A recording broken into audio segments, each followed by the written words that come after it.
quiero invitarte, así como estás, abra tu Biblia en el Evangelio de Jesucristo, según escribió Lucas,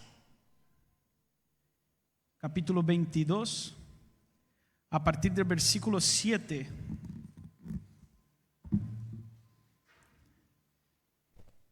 Evangelio de Jesucristo, según escribió Lucas, capítulo 22, a partir del versículo 7.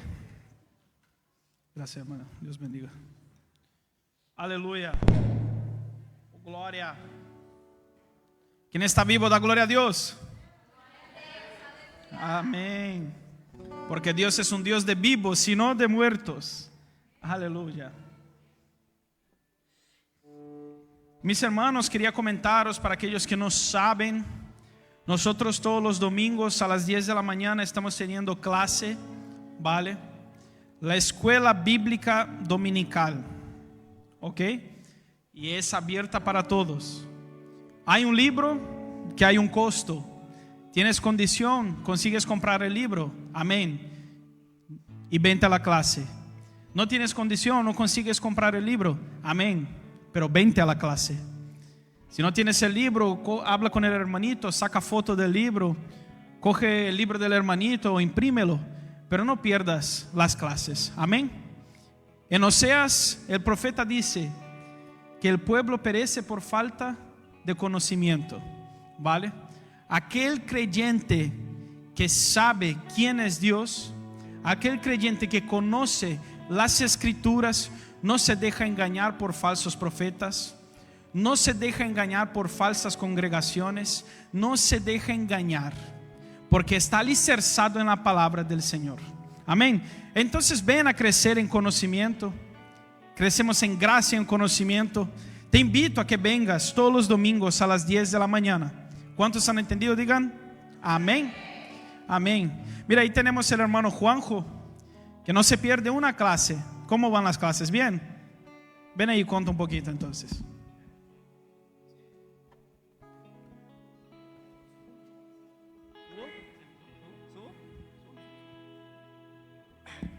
Hola. Bueno, como ya me conocí mucho, soy Juanjo. Y bueno, las clases, la verdad que es un conocimiento que para mí es nuevo y es impresionante, porque la vida entera está relacionada con la palabra de Dios y va reflejado, ¿no?, en las palabras y en el conocimiento. Y como dice él, hoy día muchas personas no tenemos conocimiento. El conocimiento es datos, objeciones, ideas que tenemos que adquirir en nuestra vida para mejorar como persona y del corazón. Y lo que es teología con Víctor son palabras muy sabias, explica muy bien, dice totalmente lo que dice la palabra de Dios en el libro y lo pone con ejemplo de su vida hacia los que estamos escuchando la clase.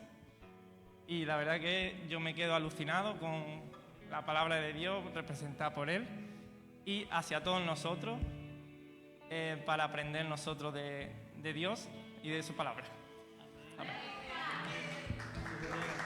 Amén. Gloria al Señor. Eso es lo que significa el primer amor, hermanos. Ese deseo, ese anhelo de reconocer que nunca vamos a ser maestros de la Biblia, siempre seremos aprendices, pero ese anhelo y deseo de cada vez más conocer a Dios. Amén. Dice así en el capítulo 22, versículo de número 14. Capítulo 22, versículo de número 14. Cuando era la hora, se sentó a la mesa y con él los apóstoles, y les dijo: cuánto he deseado comer con vosotros esta Pascua antes que padezca, porque os digo que no la comeré más hasta que se cumpla en el reino de Dios. Vamos a repetir desde el versículo 15 una vez más. Dijo Jesús: cuánto he deseado comer con vosotros esta Pascua antes que padezca. o antes que muera, porque os digo que no la comeré más hasta que se cumpla en el reino de Dios. Amén. Yo te pido que cierres tus ojos, curva tu cabeza y habla con el Señor en esta mañana. Él nos dice en su palabra que hagamos memoria de Él todas las veces que nos reunamos. Y como tradición de las asambleas de Dios, el primer domingo del mes, algunos el último, algunos el primer sábado, nos reunimos haciendo este culto llamado la Santa Cena o Cena del Señor, para hacer memoria de la muerte de Cristo. La iglesia, todos unánimes juntos delante de la mesa, del vino que representa su sangre, el pan que representa su carne, haciendo lo que Él nos mandó, memoria de mí. Esa sangre que transformó, esa sangre que cautivó, esa sangre que nos limpió, que fue derramada en la cruz del Calvario, es la sangre que nos limpia y nos quita de todo pecado. Es la sangre que nos purifica, nos redime.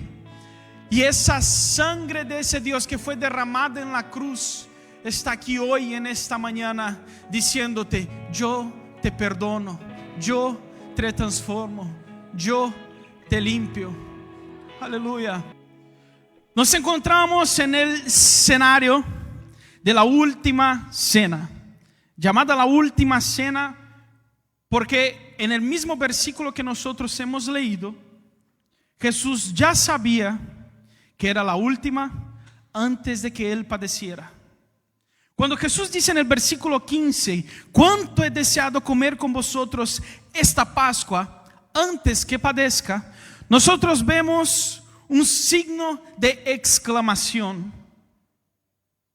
¿Qué quiere significar? Que lo está diciendo de una manera alegre y exaltada. Cuando hay exclamaciones, como que cuando uno está hablando más alto o incluso gritando. Jesús dice: cuánto he deseado cenar con vosotros. Lo anhelaba, lo deseaba, estaba feliz, pero a la vez era la última cena. Él dijo: cuánto he deseado estar con vosotros. Y luego viene la frase triste: antes de que padezca. Los discípulos ya sabían, e imagínate conmigo, ya sabían que Jesús se iba a morir, porque capítulos anteriores Él hizo su primer anuncio de que iba a morir. Y luego viene la gran frase conocida en Lucas 9:23. Después de anunciar su muerte, Él dice: aquel que quiera venir en pos de mí, niéguese a sí mismo, toma su cruz y sígame. Así lo dice en Mateo 16. En Lucas 9:23 Él especifica aún más: toma su cruz cada día, para recordarnos que la cruz la debemos llevar todos los días. Llevar la cruz todos los días es recordar de donde Él nos sacó. Y justamente la fiesta de la Pascua en la tradición judía era el recordatorio de que el Señor libró al pueblo de Israel de la nación de Egipto. Después de la muerte de José, siendo el gobernador de Egipto, recibiendo a Israel y sus otros 12 hijos ahí en Egipto, porque había hambre en la tierra.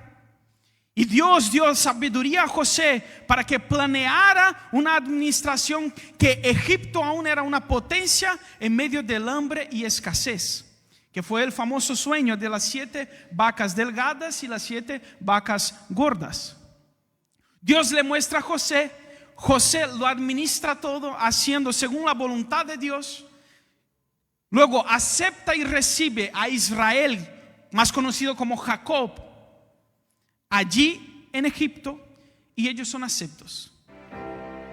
En total viene Jacob, sus hijos, y son como 70 siervos.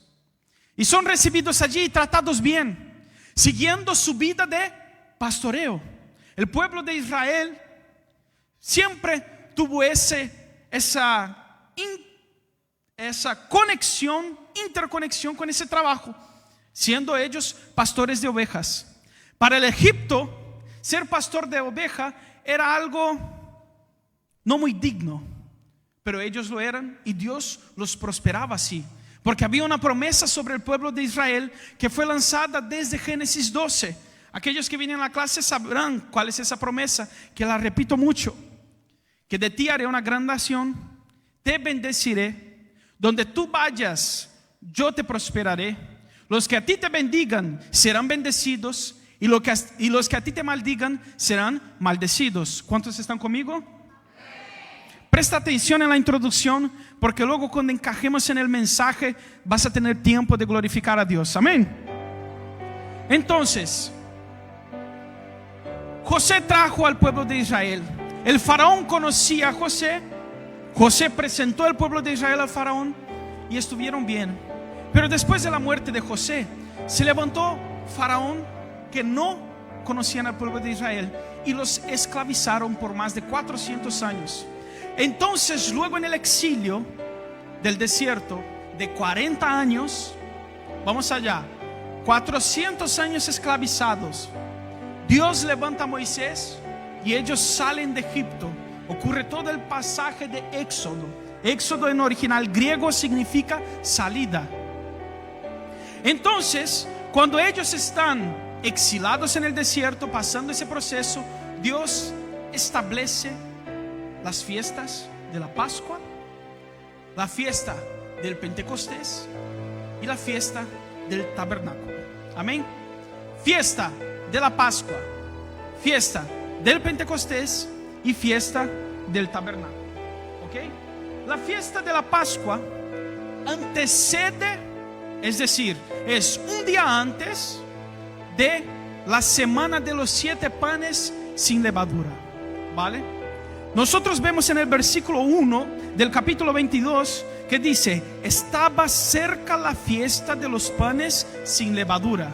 Es decir, que un día antes era la Pascua y luego de ese día 7 días de panes sin levadura. ¿Hasta aquí todos han entendido? La Pascua tiene un significado. ¿Y cuál es? Es el recordatorio de donde Dios le sacó, es decir, de Egipto. Luego vienen los 7 días de panes sin levadura. En la Biblia, mi hermana, la levadura trae el simbolismo de pecado. ¿Vale? La levadura trae el simbolismo de pecado. Después del recordatorio, el pueblo de Israel y cada familia sacaba toda la levadura de dentro de su casa. Lo que tenían con levadura lo tiraban y solo comían cosas sin levadura. ¿Y qué significa eso?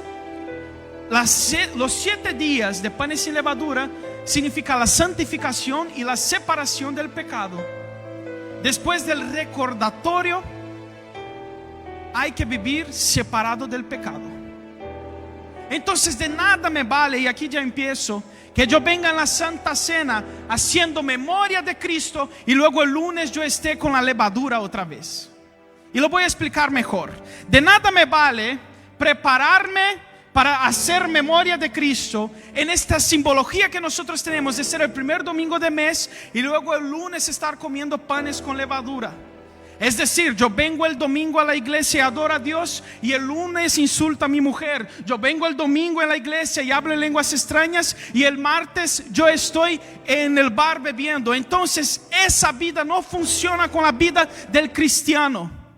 Si nosotros hacemos recordatorio de la cruz de Cristo, nosotros debemos separarnos y santificarnos del pecado, sacar toda levadura desde dentro de nuestra casa, porque empieza por ahí. Porque como ya hemos escuchado muchas veces, ser santo dentro de la iglesia es fácil. Es más difícil serlo en casa, es más difícil serlo en el trabajo, es más difícil serlo en la escuela. Pero Dios no nos llama para ser creyentes de domingo, creyentes de jueves, creyentes de martes. Dios nos llama para ser creyentes que viven de gloria en gloria, de gracia en gracia, creyentes separados de la levadura, creyentes separados del pecado. ¿Sabes qué significa ser santo? La palabra santo trae el significado de separado. ¿Separado de qué, mi hermano? Separado del mundo, separado del pecado, separado de la prostitución, separado de las iniquidades, separado del engaño, separado de la mentira. Y cuanto más alejado estoy del pecado, más cerca estoy de Dios. Cuanto más alejado estoy del pecado, más cerca estoy de Dios. Aleluya. Aleluya. Entonces nosotros debemos hacer memoria y vivir recordando todos los días, porque cuando uno hace memoria, domingo, lunes, martes, todos los días Él está separado. Nosotros vamos a pecar, sí, todos los días. Y aquel que diga que no ha pecado hoy, ya ha pecado por haber dicho que no había pecado. Pero la vida del cristiano, como escuché de un pastor amigo mío, no es un acantilado, que significa el pecado, que cuando empezamos a caer en un acantilado, nosotros empezamos a rodar e ir para abajo. La vida del cristiano es una calle, una carretera, una avenida, que yo estoy caminando y me tropiezo. Esa piedra de tropiezo significa pecado. Pero ¿sabes qué ocurre con el cristiano cuando se tropieza? Y voy y caigo. Y si tal vez no tengo fuerzas para levantar, Dios me levanta. Dios está levantando personas hoy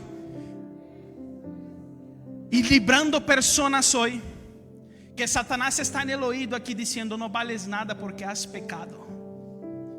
Satanás es especialista en acusarnos. Es especialista en decir que por causa de tu pecado tú no eres merecedor. Mi hermano, ni aunque fueras el más santo serías merecedor. Entienda esto: nunca seremos merecedores, nunca seremos dignos. No, espera, sí somos merecedores de algo. Como dije hace 2 semanas atrás, somos merecedores de ir al infierno. Somos merecedores de quemar en el lago de fuego junto a Satanás. Pero Cristo, como dice en Isaías 53, llevando nuestras transgresiones, llevando nuestros pecados, Él sin merecerlo, le tuvieron, le azotaron, le crucificaron en nuestro lugar. Entonces el pecado va a dar una brecha de que Satanás me llame de inmerecedor, de indigno. Pero ahí es cuando nosotros nos posicionamos y decimos: es verdad, Satanás, yo no soy digno, yo no soy merecedor, pero hay uno mayor que está dentro de mí, que ese es el que pagó el pecado en la cruz. No es por mí, no es de mí, no es para mí, es por Él, es para Él.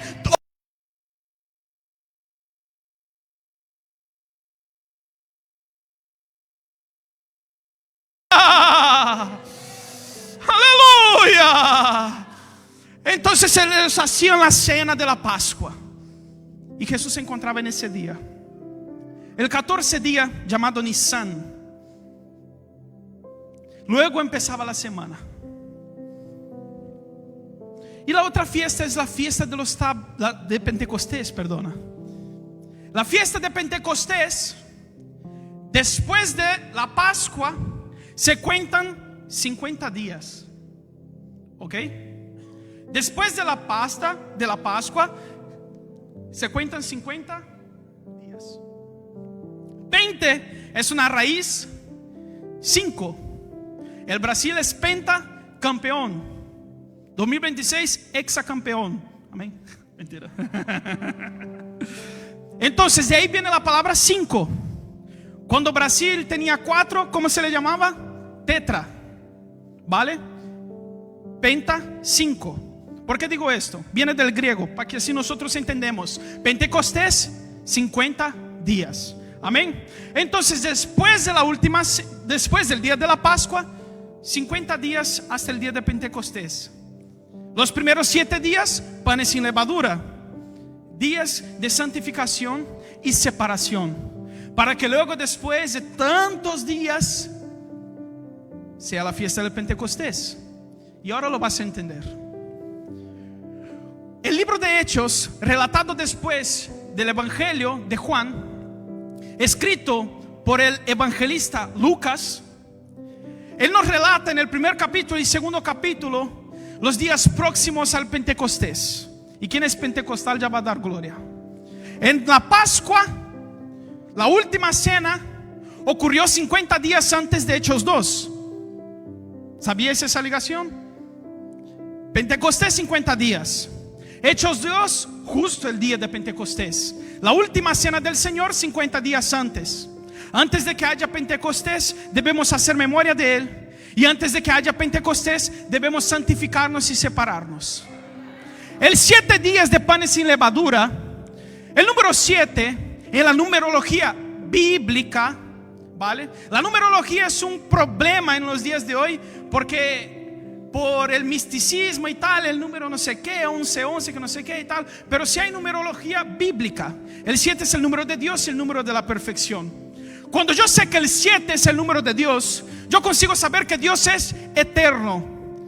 Y si yo lo aplico para mi vida, significa que yo no debo ser santo solo 7 días de mi vida, ni 7 años de mi vida, ni 7 semanas, sino toda la vida. Por eso 7 días sin levadura, 7 días sin pecado, que significa nuestra eternidad lejos y santificados del pecado, para que así ocurra el Pentecostés. ¿Y cuándo ocurrió el Pentecostés? En Hechos 2 estaban todos reunidos, unánimes, asentados. En Brasil nosotros nos confundimos mucho que el avivamiento es cuando uno empieza y a mí me gusta eso, ya me habéis visto. Pero eso no es avivamiento, eso es movimiento. Movimiento causado por el Espíritu Santo hay, pero también hay movimiento causado por el diablo y por la carne humana. Para ahí viene el don del Espíritu Santo, para diferenciar lo que es carnal, lo que es diabólico y lo que es del Espíritu Santo. Y yo no estoy diciendo que el movimiento no viene del Espíritu Santo. Sí, viene del Espíritu Santo. Pero muchas veces, como nos gusta, a veces en nuestra carnalidad lo repetimos, o a veces el diablo nos usa para fingir que estamos en medio y siendo usados por el Espíritu Santo. Pero es interesante, mi amigo Junior, que en el día de Pentecostés, el gran derramamiento del Espíritu Santo, dice la palabra del Señor que estaban sentados, unánimes, juntos y en oración. ¿Y sabes qué entiendo con esto, Edinho? Yo entiendo con esto que movimiento no trae avivamiento, pero avivamiento trae movimiento. No lo han entendido. Yo lo voy a repetir porque no lo han entendido. El movimiento no trae el avivamiento, pero el avivamiento trae movimiento. Trae movimiento, porque el creyente no se queda parado. El Espíritu Santo nos muestra en el versículo 2 de Génesis 1 que Él se movía sobre las aguas. Y cuando Él está dentro de ti, tú no te quedas parado. Si tú te caes, Él te levanta. Si tú te deslizas, Él te direcciona. Entonces, luego la fiesta del tabernáculo. La fiesta de los tabernáculos trae el significado de providencia y protección de Dios. Mis hermanos, yo solo os estoy explicando cómo los judíos celebraban estas fiestas, ¿vale? Nosotros somos cristianos, no judíos. Somos gentiles, no judíos. No celebramos fiestas de los tabernáculos. No celebramos la fiesta del Pentecostés como tal, como lo hacen, cosechando, labrando, matando un cordero en casa, pasando sangre en los umbrales de la puerta. No hacemos eso, hermanos. Nosotros somos cristianos. Todo eso se rompió de arriba a abajo cuando Cristo se sacrificó por nosotros. Y ya no es necesario matar cordero, matar paloma, matar vaca.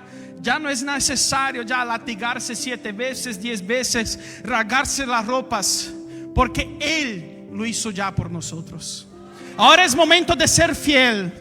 Ahora es momento de ser creyente, no incrédulo. Ahora es momento de anhelar, de buscar, de desear, de pedir, de llamar, de entregar, de servir. Entonces Jesús se encontraba en el día de la Pascua. Y él dice de manera alegre, Juanjo: voy a cenar con vosotros, voy a cenar contigo, pero me voy a morir. ¿Cómo? La escena queda alegre con eso, ¿verdad, Alejandro? Yo te digo, voy a cenar en tu casa, pero la semana que viene me voy a morir. ¿Va a ser una cena alegre o va a ser una cena triste?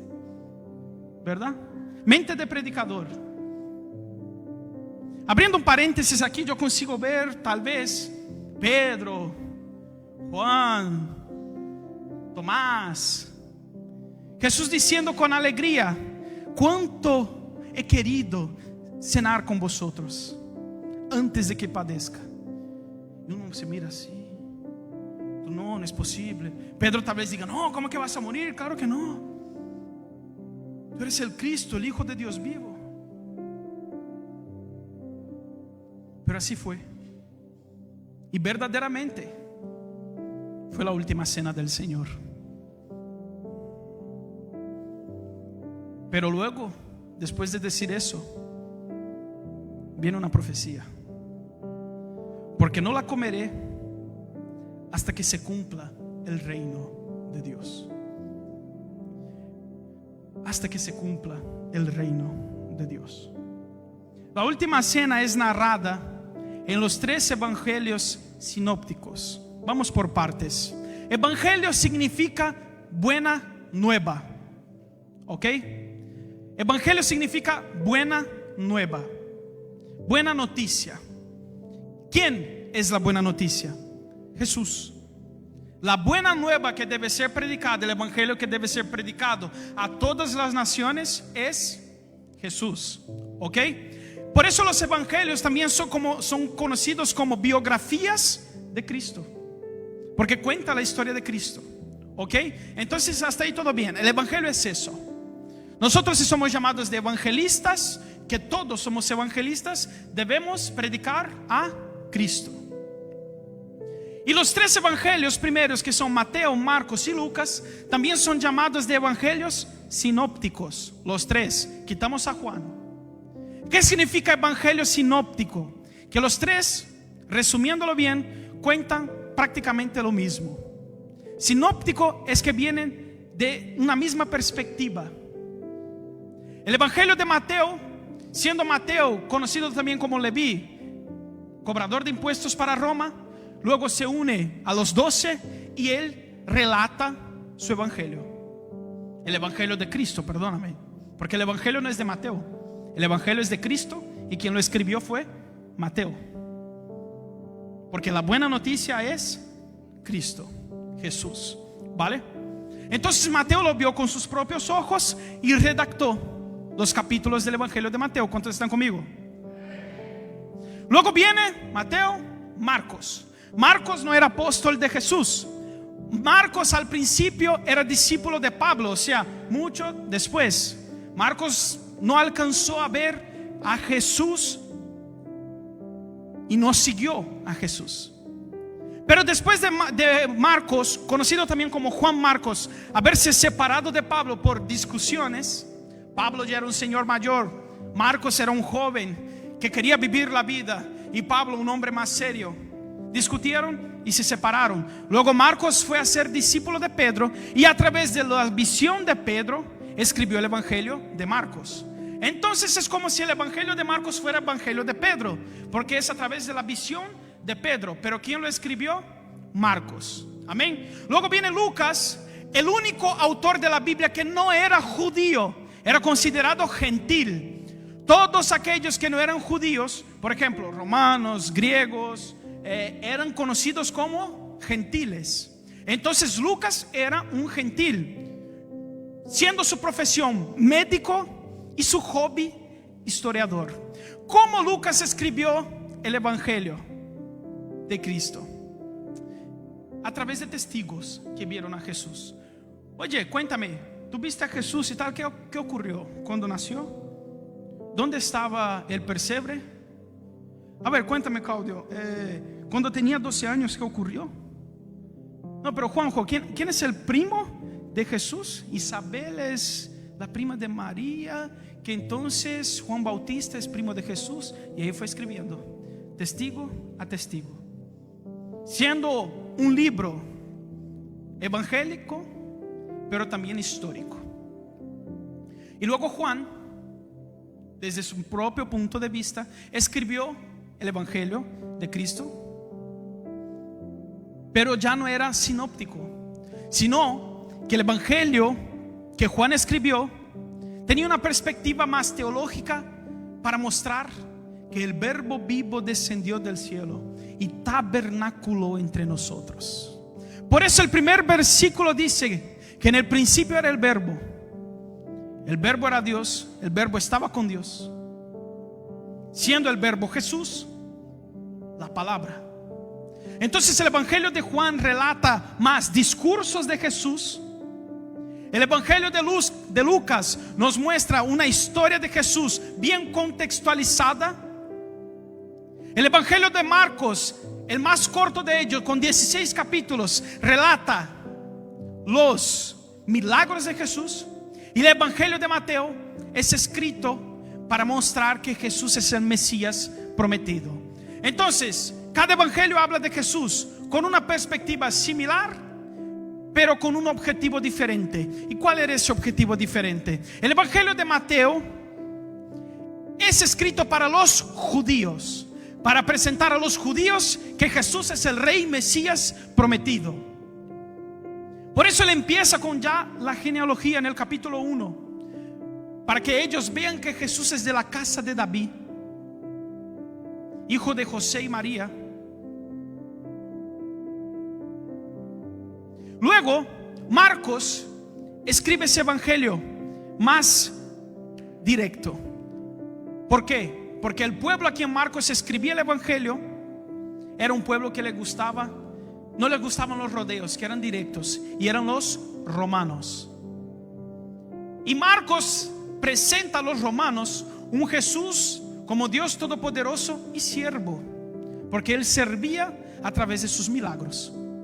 Luego el Evangelio de Lucas, Dios inspira a Lucas para ir a los testigos específicos y escribe a un pueblo gentil llamado los griegos, y muestra a los griegos filósofos, sabios. Les gustaba la historia.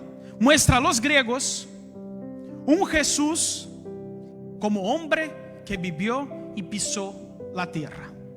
Y luego viene Juan y escribe ese evangelio lindo, mostrando a un Jesús como Dios todopoderoso y escribiendo para todos nosotros. Entonces ese es el resumen de los 4 evangelios. ¿Cuántos han entendido? Luego de Jesús anunciar la última cena, él dice a los chicos: ve y prepararnos un lugar para cenar. No sabían dónde, pero Jesús como profeta dijo: iréis a la ciudad y encontraréis a un hombre con un cántaro de agua. Seguirle y preguntarle por el aposento alto, que ya estará dispuesto para que nosotros lo hagamos. Y ahí yo vengo con una palabra del cielo para ti. Cuando Jesús dice: ve y hazlo, ve y sigue, actúa, quédate tranquilo, porque el aposento alto ya está dispuesto para ti, porque Él lo preparó antes de que te lo dijera. No, yo creo que no lo han entendido. Dios no te manda sin un objetivo final preparado para ti. Él tal vez no te da muchos detalles: qué camino debes seguir, qué decisión debes tomar, con quién debes hablar. Pero Él ya tiene un aposento alto preparado para ti, dispuesto para ti. Él dijo a los discípulos: sigue ese hombre. No conocía al hombre, no sabían el nombre del hombre. Dio simplemente un detalle: un cántaro de agua. ¿Cuántos hombres en aquella ciudad tal vez no andaban con un cántaro de agua por ahí y para acá? Tal vez para ducharse, tal vez para llevar a su casa a beber. Siendo un trabajo más de mujeres, Jesús ayudó un poco y dijo: un hombre tendrá un cántaro de agua. No especificó los detalles, pero ya tenía preparado el destino final. Y Dios está diciendo para alguien en esta mañana: tal vez no te he especificado el camino que debes tomar, tal vez no he especificado con quién debes hablar, pero quédate tranquilo que el destino final ya está preparado para ti. Ya está preparado para ti. Ya está preparado para ti. Aleluya. Y ya finalizando, después de eso ocurren varias cosas. Y lo primero es que Jesús anuncia el traidor. En los evangelios de Mateo, Marcos y Lucas, Jesús dice que el traidor mojará el pan con él. Cogerán el pan, lo mojará, siendo una visión más generalizada. Pero en el evangelio de Juan, en el capítulo 13, Jesús da el pan mojado al traidor. ¿Qué es eso, Víctor? Una contradicción. La visión de Mateo, Marcos y Lucas fue algo más generalizado, como un acto que todos iban a hacer.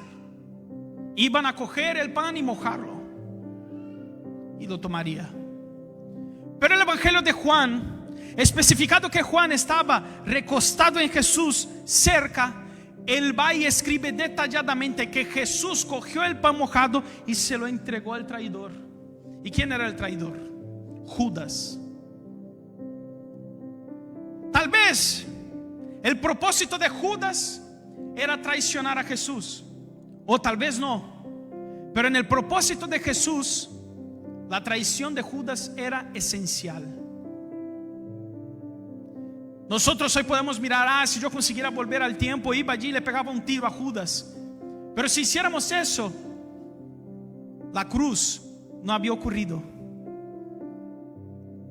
Y aquí yo ya consigo aplicar para nuestras vidas.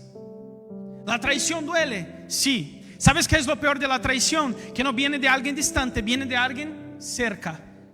Porque si es de alguien distante sería irrelevante. Para Jesús el traidor fue uno de los 12 apóstoles. Uno cerca, uno que lo llamaba de amigo. Y nos puede ocurrir esto en nuestra vida: el dolor de la traición. La traición vendrá de alguien cerca. Pero viene la palabra del Señor y dice: aunque te traicionen, forma parte del propósito mayor que tengo para tu vida. Jesús no promete que en el mundo nosotros viviremos bien, de lujo. Él dice a través de Pablo que no somos del mundo, por eso el mundo nos rechaza. Pero Él ya venció el mundo. Entonces vendrá traición. Tal vez nos vendan, pero forma parte del propósito mayor para nuestras vidas. ¿Cuántos lo creen? Pónganse sobre tus pies. No voy a extenderme más porque debemos celebrar todavía la mesa.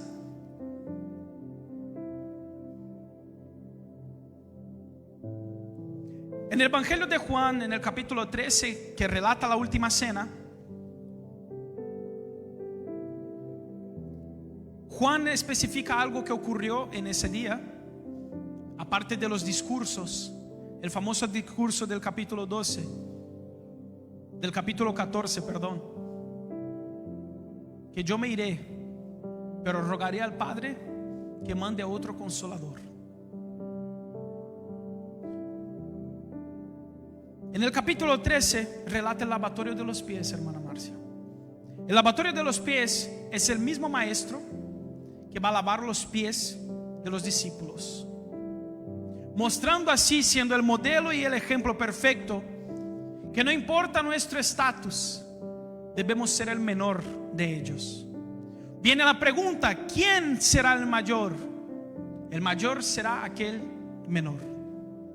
Y como leyó la misionera Jean en Filipenses 2 a partir del versículo 5, ocurre algo allí llamado kenosis. Kenosis es vaciarse. Y Jesús se despoja y se esvacía de sí mismo, tomando forma de hombre, siendo obediente hasta la muerte, y la muerte de cruz. Y yo consigo ver ahí en esos versículos los 3 pasos para ser exaltado. Jesús nos da el ejemplo. 3 pasos para ser exaltado. No para exaltarse, sino para ser exaltado.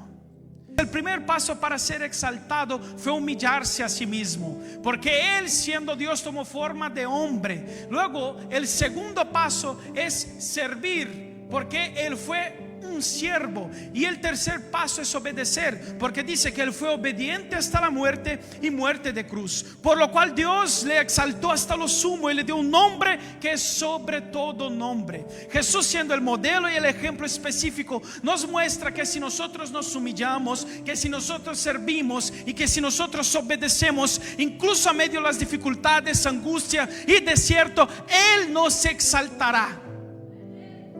No nosotros que nos exaltaremos. No es los humillados serán exaltados, es aquel que se humilla será exaltado. Y Cristo se humilló. Cristo padeció por nosotros. La cruz era tan grande que tuvieron que dislocar sus brazos para alcanzar el punto y luego clavar en su muñeca los clavos. La humillación fue tan grande en el Gólgota hasta llegar que ellos le escupieron, le azotaron, le tuvieron por pecador. La corona de espinas que pusieron en Cristo, con permiso,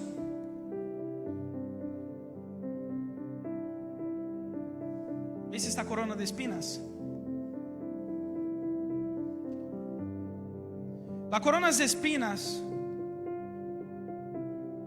estaba hecho de una madera llamada Siphus spina Christi o azufaifa.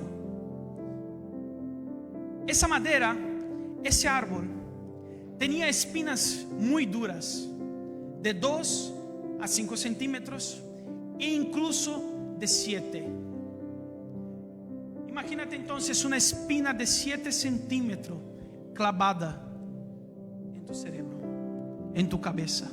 Tamaño era el dolor que la tradición dice que esa espina de hasta 7 centímetros dura, al clavar en la cabeza del Señor, porque en Juan y en Mateo nosotros vemos que los soldados romanos le tiraron al suelo y le clavaron la corona. La tradición dice que la corona, cuando lo pusieron, no entró por causa de los espinos. Tuvieron que dar golpes hasta ser clavado en lo más profundo de su cabeza, siendo espinas muy duras. El dolor era tamaño que atacaba los nervios de comunicación y sentía un dolor indescriptible, un dolor inimaginable por amor a mí y por amor a ti. Tamaña fue la humillación de Jesús que cogieron un latigazo que es conocido como tzojá, que es un latigazo romano, que él tiene su punta de madera donde lo cogen, luego se dividen las varias tiras de cuerdas de cuero y en la punta hay bolas de hueso o hierro. Entonces no era un latigazo normal. Cada latigazo, hermana Larissa, que le daban a Jesús, se quedaba pegado en él, clavaba en él, y al tirar era cuando dolía más. El latigazo duele cuando golpea, pero la tzojá dolía más cuando lo sacaban, porque arrancaban tendones, arrancaba músculo, arrancaba hasta lo más profundo de su piel, atravesando la carne y llegando al hueso. La tradición judía es que a un judío no le podías azotar más de 39 veces. Pablo dice que fue azotado 40 menos 1, 5 veces. No llegaban a 40 porque no podía, pero hacían 39 y lo hicieron 5 veces. Pero Jesús no fue juzgado por judíos, Jesús fue juzgado por romanos, mucho más severos, que ni siquiera la Biblia relata cuántos latigazos le dieron, pero de tal manera le destrozaron que dice la palabra que su cara quedó deformada y sus huesos se quedaron a vista, porque arrancaba cada músculo, arrancaba pedazos de carne. ¿Y sabes quién debería estar sufriendo eso? Tú y yo. Pero de tal manera amó Dios al mundo que entregó a su Hijo unigénito, para que todo aquel que en Él crea no se pierda, mas tenga vida eterna. No es por un acaso que Él se entregó por ti. No es para que puedas venir un domingo tranquilo, escuchar alabanzas y salir de aquí alegre. Es para que alcances la eternidad y no sufras lo que te mereces, que es el infierno, el lago de fuego. De tal manera amó Dios al mundo que por eso nosotros debemos amarle aún más, porque nosotros lo amamos, porque Él nos amó primero. Él sufrió humillaciones, sufrió transgresiones, fue tachado como el pecador y merecedor, pero la cruz no era para Él. Nosotros debemos hacer memoria de eso, porque no fue culpa suya, fue mía. Oh Rey de Gloria, perdónanos porque no sabemos lo que hacemos. Oh Padre amado, perdónanos porque miramos más los errores humanos y dejamos de mirar a la cruz. Oh Padre amado, perdona nuestros corazones de piedra. Perdónanos nuestra infidelidad. Perdónanos por ser profesionales en romper principios. Perdónanos, Jesús. Todas las veces que os reunáis en memoria de mí, recordando que fuisteis sacrificados en la cruz juntamente con Él.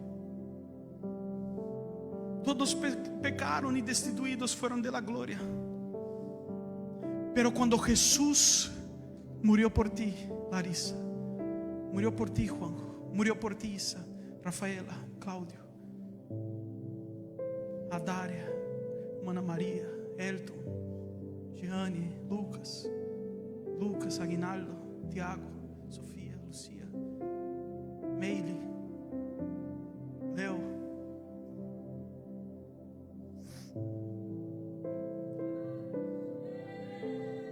Es eso lo que significa hacer memoria de Él. No es ver esta mesa con indiferencia, decir, el mes pasado estaba más decorada, este mes no está tanto. No es probar el pan y decir, yo preferí el pan que estaba hecho a mano, este que es pan de molde no me gusta. No es probar el zumo de uva y decir, no, esta marca no me gusta. No hay que mirar a esa mesa con indiferencia.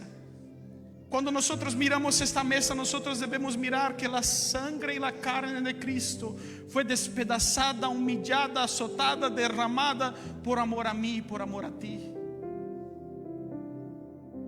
No importa el pan, el vino, la marca del vino, la textura del pan.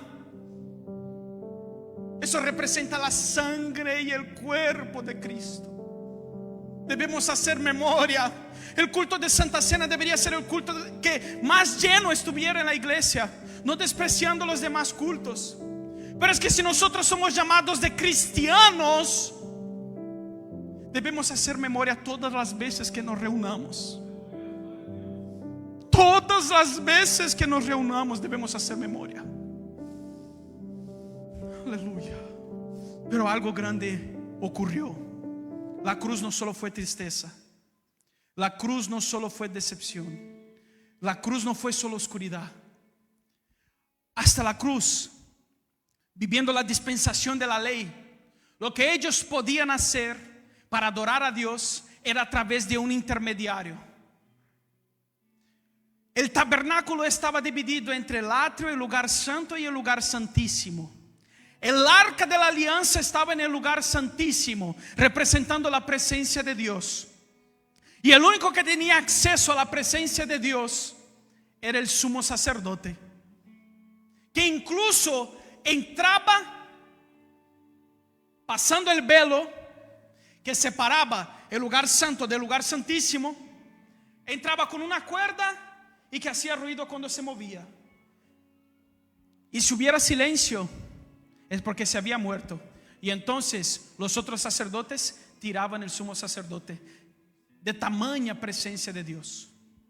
Luego viene Cristo, se muere en la cruz, y dice en el evangelio escrito por Juan que cuando él dijo consumado está,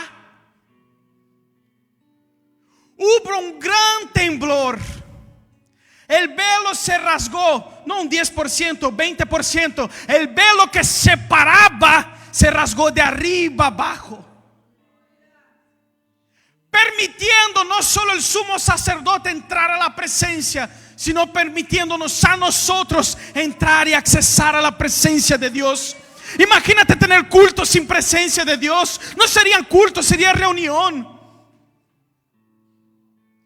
Antes de Jesús solo sentían la presencia de Dios aquellos que el Espíritu Santo bajaba sobre ellos, o los sumos sacerdotes que tenían el derecho de entrar.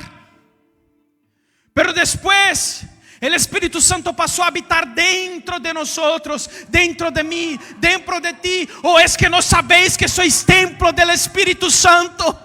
La presencia de Dios no se encuentra en esta casa, en estas cuatro paredes. Se encuentra contigo y anda lado a lado. Donde tú pones tu mano, Él pone la mano contigo. Donde tú pises, Él pisará contigo. Si tú levantas la mano e interceder, tal vez tengas miedo, pero el Espíritu Santo está poniendo la mano contigo para hacerlo.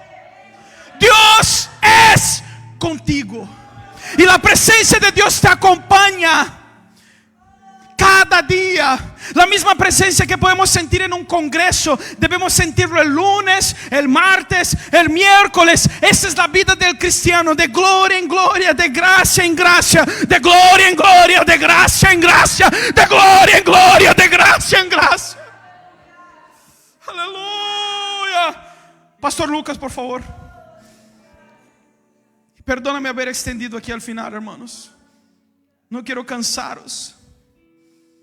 Pero cuando el Espíritu manda hablar, hay que hablar. Ayuda a mover a la mesa. Santo Dios. Hermanos, miremos esto no como un simple culto, mas sí como recordatorio de que Él lo hizo por nuestra causa.